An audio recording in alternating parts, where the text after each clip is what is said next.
प्रणाम। हम किरण शर्मा लंका साड़ी में केहन लगे छी से हम मंजू शर्मा अपना चैनल पर स्वागत करे छी। नमस्ते प्रणाम। जते दाई माय दीदी भाईजी सब गोटन के प्रणाम करे छी। जते कोई सुनबे गीत हमर तक सबके के प्रणाम करे छी। जते आगा पहुंचे तक सबके के प्रणाम करे छी। आ बहुत प्यारा सब बेटा विवाह गीत गाबा जा रहल छी। अहाँ सब जरूर सुने, जरूर कमेंट करबी और अहाँ सबके प्यार आशीर्वाद से हम बहुते खुश छी। और अहिना हमेशा अहाँ सब खुशी देत रहो और आगा बढ़ावित रहो और लाइक सपोर्ट शेयर करत रहो। हमरा बहुत खुश छी, बहुत खुश। की बताओ, खुशी एते अछि हमरा कि कुछ कह नहीं पाबे छी। हम बड़ जल्दी खुशी के राज से हो बताएब। अहाँ सब नहीं तो हमरा वीडियो में बनल रहो, हमरा आगा बढ़ावित रहो।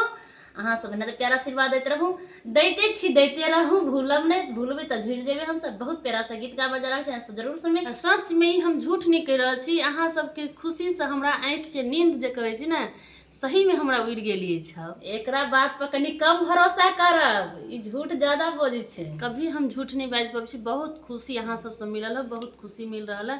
अहिना हमेशा खुशी जब मिलत रहते तो सही में कतक कनी नमका साड़ी सीन कर दे छी। अहाँ सब कनी कमेंट क के बतेबी। साड़ी में हमर भाभी देने छी त केहन लगे छी साड़ी। बहुत प्यारा सा गीत है, सब जरूर सुनबे, जरूर कमेंट करबे। आ गीत केहन लागत सेहो कहब, आ नहीं निक लागत सेहो कहब। निक आ दोसर निक सुना के हाथ सेहो कमेंट देख ले। हमर भगना छी से से तौकै छी कि हमर मामी सब की करब। जबे दुलावा दुल्हा सजे बरियातिया हे बाबा सा पूछे का बात है। जाबे दुलरुआ दुल्हा सजे बरियातिया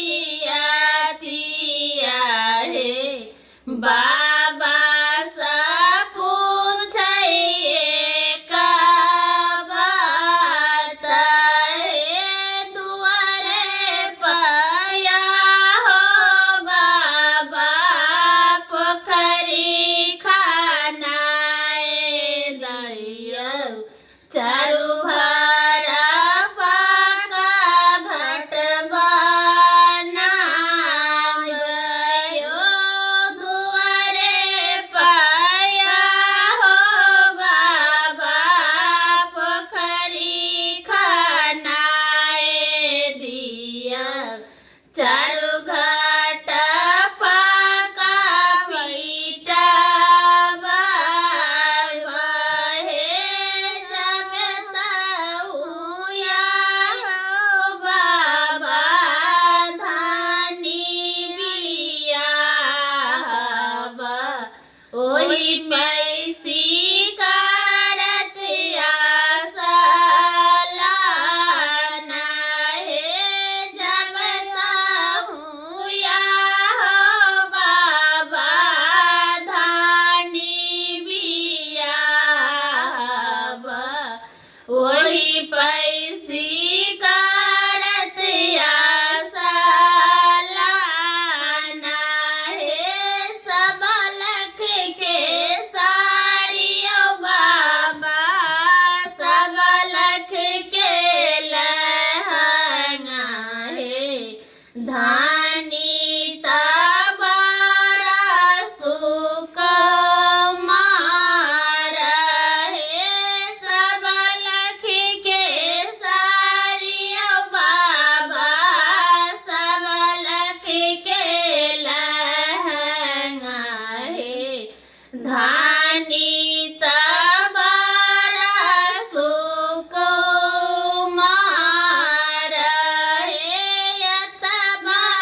वही पैसी